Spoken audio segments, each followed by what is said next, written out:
एकादशी की उत्पत्ति हुई थी भक्तों। एक भक्त था, बहुत सरल था और इतना सरल था कि कोई उसको मार लेता, कोई गाली दे देता तो सहन करने में उसके अंदर क्षमता थी, कभी जवाब नहीं देता। लेकिन महाराज खाता बहुत था, 3-3, 4-4 बार खा लेता दिन में, लेकिन सरल बहुत था। और कहते हैं सरल को परमात्मा की प्राप्ति जल्दी हो जाती है। सरल में कितने शब्द हैं? बोलिए मैया। 3 शब्द। सरल का भाव पहले समझें। सा से हमारी सीता जी, रा से राम जी और ला से लक्ष्मण जी। बोले जिसके अंदर सीता राम लक्ष्मण महाराज विराजमान हो जाए वही सरल होता है। बोलो राधे राधे। वो बहुत सरल भक्त था, काम धाम कुछ घर में करता नहीं। 2 बड़े भाई उसके और थे, दोनों भाइयों की शादी हो गई थी, काम काज कुछ करते नहीं थे। सबसे छोटे वाले जो सरल थे, खाते 4-4 बार थे दिन में। भक्तों, अब भाभी बनाते बनाते परेशान कि काम को ना धाम को, 2.5 सेर खावे को। 4-4 बार खाता है, दिन भर रसोई में ही हम लगी रहती हैं, काम कुछ करता नहीं है। चलो इसको भगाओ यहां से। अब तो ऐसे महाराज चाबी कसी, ऐसे पॉइंट कसे अपने पति देवों से। भाइयों ने उसको अपमानित करके घर से बाहर निकाल दिया। वह भक्त रोते रोते एक नदी के किनारे आया और बैठ गया। बहुत से विद्यार्थी वहां घाट पर आकर स्नान करके लौट रहे होते हैं। वह भक्त पूछने लगा, भैया तुम कहां रहते हो? बड़े मोटे ताजे हष्ट पुष्ट थे महाराज सब विद्यार्थी। तो वो जो सरल भक्त थे, उन्होंने सोचा लगता है आश्रम में रहते हैं, चकाचक खाते पीते हैं, इसलिए ताजे हैं, मोटे हैं, हष्ट पुष्ट दिख रहे हैं। कहीं हमारी भी सेवा आश्रम में हो जाए तो हम भी आनंद से अपना समय बिताएंगे। पूछने लगे, भैया क्या करते हो आप लोग? विद्यार्थी बोले, महाराज आश्रम है, सुंदर अध्ययन करते हैं, गुरु की सेवा करते हैं। अच्छा, तो भैया हमारा एडमिशन नहीं हो जाएगा आश्रम में? बोले क्यों नहीं हो जाएगा, हमारे गुरुजी बहुत दयालु हैं, चलो। वह भक्त महाराज आश्रम आया और आश्रम में महाराज रहने लग गया। थोड़ा बहुत सेवा करता, गुरुजी के पैरों को दबाता, गौ माताओं की सेवा करता। गुरुजी बहुत प्रसन्न रहते उस भक्त से। लेकिन महाराज खाता 4-4 बार। जब भोजन बनता ना तो सबसे पहले वही भक्त पहुंचता था रसोई भंडार में। बोलो जय श्री कृष्ण। थाली लेकर और खूब खाता महाराज। भक्तों, कालांतर एकादशी आई। अब आश्रमों का नियम होता है कि एकादशी में अन्न का भोग नहीं लगता है, चूल्हे नहीं जलते हैं, फलहार का भोग लग जाता है, सागार का लग जाता है। लेकिन उसको तो 7 बजे सुबह ही चाहिए महाराज। 15-25 फुलका है, 1 बाल्टी दाल, 1 भगोना सब्जी, चकाचक खाता था, खाने में कसर नहीं छोड़ता था। अब देखा महाराज 7 बज गया, 8 बज गया, 9 बज गया, अभी तक चूल्हा नहीं जले, एकादशी है। अब वह गुरुदेव के चरणों में गिर गया, महाराज आज नहीं बनेगा क्या कुछ? बोले बेटा आज एकादशी है, आज के दिन अन्न नहीं खाते हैं। बोले गुरुजी मैं तो मर जाऊंगा बिना भोजन के, भोजन तो चाहिए हमें पहले। गुरुजी ने कहा सरल है और ये मानेगा नहीं। गुरुजी ने कहा ऐसा करो, कुछ आटा दाल तुमको दे देते हैं और तुम दूर जाकर के प्रसाद बना के पा लेना, आश्रम में मत बनाना।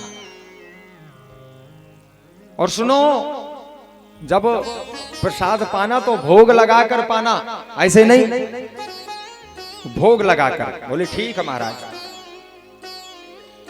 आटा भाटा दाल घर से महाराज बांध कर ले आया और सुंदर नदी के किनारे अपने हाथों से सुंदर भोजन बनाया है, चपाती दाल है, सब्जी। और जब प्रसाद तैयार हो गया तो थाली में प्रसाद को सजाकर ठाकुर जी के सामने रखा और बुलाने लगा। गुरुजी ने कहा है कि भोग लगा के पाना है, तो कुछ आता जाता तो था नहीं और भगवान को पुकारने लगा कि राजा राम आइए, रघुनाथ आइए, मेरे भोजन का भोग लगाइए। ओ राजा राम आइए, रघुनाथ आइए, मेरे भोजन का भोग लगाइए। मेरे भोजन का भोग लगाइए, ओ मेरे भोजन का भोग लगाइए। अद्भुत महाराज। और देखो मेरे प्रभु भी बहुत कौतुकी है। मेरे भगवान पता है, मर्यादा पुरुषोत्तम भगवान आज वह भक्त का प्रसाद पाने के लिए एकादशी के दिन आ गए। बोलो जय श्री कृष्ण। अब तो महाराज घबरा गया कि भैया कौन आ गए। बोले भगवान ही हो सकते हैं, जब मैंने ठाकुर जी को बुलाया है तो। सामने थाली रख दिया। अब मेरे प्रभु मुस्कुरा रहे हैं और भोजन भी कर रहे हैं। पूरा प्रसाद भक्तों पा गए भगवान। अब तो मन में सोच रहा है कि हमें नहीं बचाएंगे क्या, सब खा जाएंगे। मना कर नहीं सकते, मना करेंगे तो अपमान लगेगा। मेरे ठाकुर जी बड़े कौतुकी हैं, पूरा प्रसाद ग्रहण कर गए। अब तो बोला भैया अब तो डबल लेकर आऊंगा अगली बार से, भूखा मार दिया। पेट में चूहे महाराज दौड़ रहे हैं। शाम को आया गुरुदेव, वो तो सब खा गए, हमें एक ग्रास भी नहीं भोजन करने को मिला। गुरुजी अब अगली बार से हमको डबल देना। बोले ठीक है। दूसरी एकादशी आई भक्तों, अब पहले से दुगना ले लिया, आटा भाटा दाल है, चावल, और सुंदर नदी के किनारे सुंदर अपने हाथों से प्रसाद को तैयार किया। और जब प्रसाद तैयार हो गया तो ठाकुर जी को फिर से बुलाने लगा कि राजा राम आइए, रघुनाथ आइए, मेरे भोजन का भोग लगाइए। सीता राम आइए, राजा राम आइए, मेरे भोजन का भोग लगाइए। मेरे भोजन का भोग लगाइए। ओ मेरे भोजन का भोग लगाइए। अब अकेले नहीं, ठाकुर जी बड़े कौतुकी हैं। अकेले नहीं आए, जानकी जी को भी साथ में ले आए। बोलो जय श्री कृष्ण। अब दो ही लोगों का प्रसाद बनाया था कि भगवान आएंगे और मैं हो गया। अब ठाकुर जी जानकी जी को लेकर आए हैं और भक्तों देखकर अब तो आग बबूला हो गया। अरे राम, ये तो दो दो आ गए, अब क्या होगा? आज भी लगता है भोजन नहीं मिलेगा। बोलो जय श्री कृष्ण।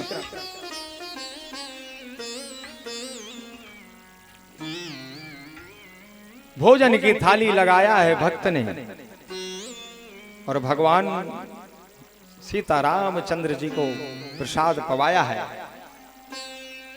पूरा प्रसाद पा गए महाराज। उस दिन भी वो भूखा भूखा बेचारा लौट कर घर आया, आश्रम आया। बोले गुरुदेव गजब हो गया। क्या हुआ? बोले आज भी मुझे भूखा रहना पड़ा। आज तो दो दो आ गए पति पत्नी सहित भगवान और पूरा प्रसाद पा गए। गुरु जी ने सोचा झूठ बोलता है, मुझे विश्वास नहीं होता। गुरु जी अब आप ऐसा करो कि मुझे 2-4 मूर्तियों का प्रसाद इकट्ठा दे दो। गुरु जी ने सोचा कोई लगता है ये प्रसाद किसी को खिला तो नहीं देता, कहीं इकट्ठा करके तो नहीं रख रहा, क्योंकि बड़ा जो है खाने पीने में नंबरी है, कहीं बेच तो नहीं देता। गुरुजी बोले आज तो मैं पीछे जाऊंगा ही जाऊंगा, एकादशी है आई महाराज। और गुरुजी पीछे पीछे 4-5 मूर्तियों का प्रसाद लेकर वो भक्त गया और आज तो उसने संकल्प ही ऐसा कर लिया कि आज मैं भोजन नहीं बनाऊंगा, पहले देखता हूं कितने लोग आते हैं और फिर उन्हीं से बनवा के फिर प्रसाद मैं पाऊंगा। अब आज महाराज प्रसाद नहीं बनाया और ऐसे ही बुलाने लगा कि सीताराम आइए, रघुनाथ आइए, मेरे भोजन का भोग लगाइए। ओ सीताराम आइए, लक्ष्मण राम आइए, मेरे भोजन का भोग लगाइए। मेरे भोजन का भोग लगाइए। ओ मेरे भोजन का भोग लगाइए। भक्तों गजब हो गया। भगवान अकेले नहीं आए, पूरे परिवार को ले आए। बोलो जय श्री कृष्ण। चारों भैया हनुमान जी साथ में। अब भक्त मुस्कुरा रहा है। मैं जानता था कि आज कुछ और लीला करेंगे। अब भगवान जैसे आए, देखा भोजन नहीं है। अब भक्त बोला महाराज मैं जानता था कि आप ऐसे ही करेंगे। अब सुनो, अभी तक तो मैं बनाता खिलाता था, अब तुम स्वयं बनाओ और मुझे खिलाओ। अब भक्त की बात तो माननी पड़ेगी, क्योंकि अहम भक्त पराधीना। भगवान स्वयं भक्त के अधीन है और भक्त भगवान के अधीन होते हैं। अब राम जी ने मन में विचार किया कि आज तो फंस गए भैया चक्कर में, बनानो ही पड़ेगो और भक्त को भी पवानो पड़ेगो, जिमानो पड़ेगो। राम जी सुंदर महाराज सब्जी की अमनिया कर रहे हैं, जानकी जी आटा लगा रही हैं और लखन जी महाराज सिकाई कर रहे हैं टिक्कड़ की। आहा, हनुमान जी महाराज समिधा लेकर आ रहे हैं। शत्रुघ्न जी दोना पत्तल की व्यवस्था कर रहे हैं। भक्तों अद्भुत प्रसाद बना है और गुरुजी ये दृश्य देख रहे हैं छुपे छुपे पेड़ के पास। भगवान ने अद्भुत प्रसाद बनाया और प्रसाद बना करके उस भक्त को भी प्रसाद पवाया। गुरुजी आज भगवान की आभा प्रभा शोभा को देख करके द्रवीभूत हुए हैं और विचार करते हैं कि वर्षों की तपस्या से मैंने परमात्मा का आज तक दर्शन नहीं किया और मेरे शिष्य को देखो, इसने ना भक्ति की ना पूजा पाठ किया ना समाधि लगाई, इसको तो साक्षात दर्शन हो रहे हैं। बोले एक बार बहुत बड़े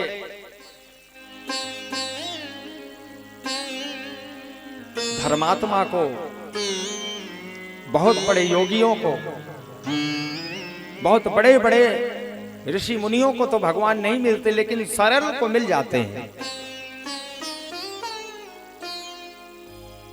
आज गुरुदेव स्वयं भगवान के समक्ष आए हैं और चरणों को पकड़ लिया। महाराज मेरा जीवन धन्य हो गया आपके दर्शन पाकर। कहते हैं आज गुरु का जीवन धन्य हो गया महाराज।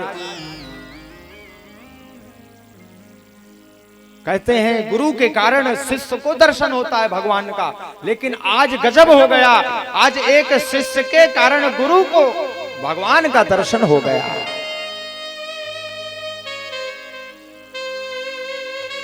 भक्तों अद्भुत एकादशी की ये कथा है।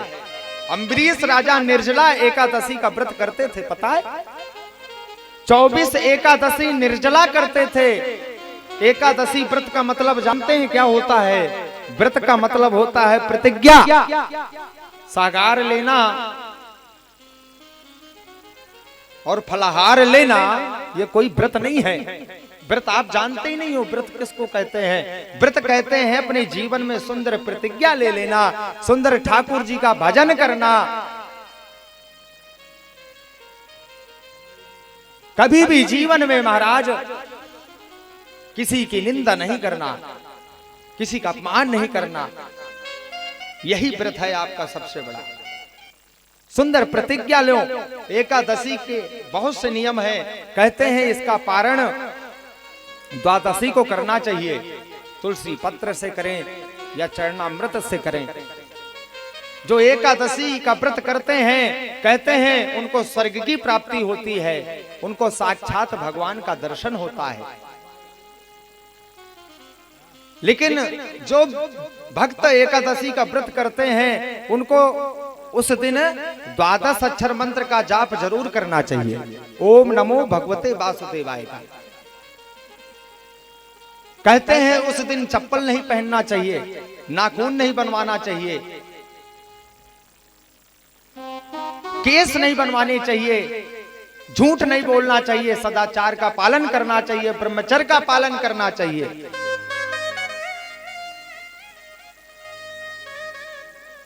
यही तो व्रत है महाराज। खूब पूजा पाठ व्रत उपवास करते हैं, लेकिन जीवन में हमारे फिर भी भक्ति का आगमन क्यों नहीं हुआ? परहेज नहीं करते,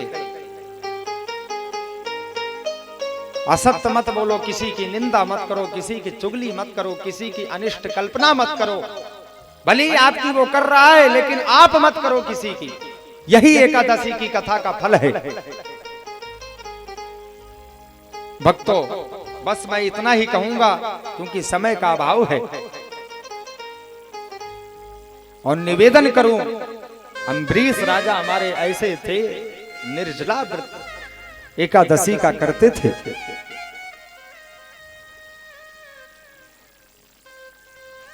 हम निर्जला नहीं कर सकते तो कम से कम महाराज इतना जरूर संकल्प लें कि एक समय सागार कर लें। कलयुग में एक समय सागार, एक समय सागार करके व्रत का सुंदर नियम धारण करें। लड्डू गोपाल जी की सुंदर सेवा घर में करें पंचामृत से उनको स्नान करवाएं। देखो आज आप सभी लोगों के लड्डू गोपाल यहाँ आए हैं, इनकी कृपा है हमारे ऊपर, जो हम आपको आज एकादशी की कथा सुना पा रहे हैं, ये आप लोगों के लड्डू गोपाल की कृपा है। लड्डू गोपाल की अद्भुत सेवा करनी चाहिए महाराज। अन्न का सेवन नहीं करना चाहिए। कहते हैं चावल का भी इस दिन महाराज निषेध बताया है। बहुत से लोग कहते हैं कर्माबाई तो महाराज एकादशी को भी भोग लगाती थी, लेकिन पहले उस समाधि में आप आओ तो कर्माबाई जैसे बनो। तो जिस दिन कर्माबाई बन जाओगे उस दिन अगर चावल भी पवाओगे तो ठाकुर मेरा पाएगा, कोई इसमें संदेह नहीं है। बोलो जय श्री कृष्ण। भक्तों, बस यही एकादशी की कथा का सार है। जीवन में सदाचार का पालन करते हुए एकादशी का सुंदर व्रत धारण करो। सभी वैष्णवों को करना चाहिए। ये वैष्णवों का परम व्रत है। कहते हैं इसमें मोक्ष हो जाता है जातक का जो एकादशी का व्रत करता है। तो आइए हम सुंदर आज की पावन कथा का यहीं विश्राम करें।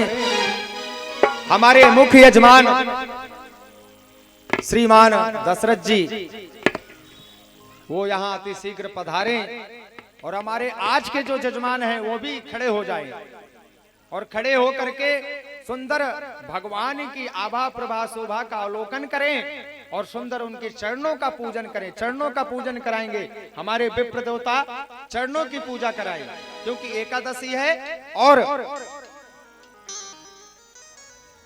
सभी भक्तों को पूजन का सौभाग्य मिलेगा। सभी भक्त एक एक करके आए और सुंदर पूजन करें। और कल कृष्ण जन्मोत्सव है तो अधिक से अधिक संख्या में पधारना है, बड़ा आनंद आएगा। सभी एक एक को अपने साथ में और लेकर आए और सुंदर कल बधाई महाराज होंगी, लुटाई जाएंगी और बड़ा आनंद आएगा। श्रीधाम वृंदावन जैसा आनंद। तो आइए एक भजन के साथ सुंदर हम सभी पूजन करें। बोले वृंदावन बिहारी लाल की जय। जय जय श्री राधे, जय जय श्री राधे।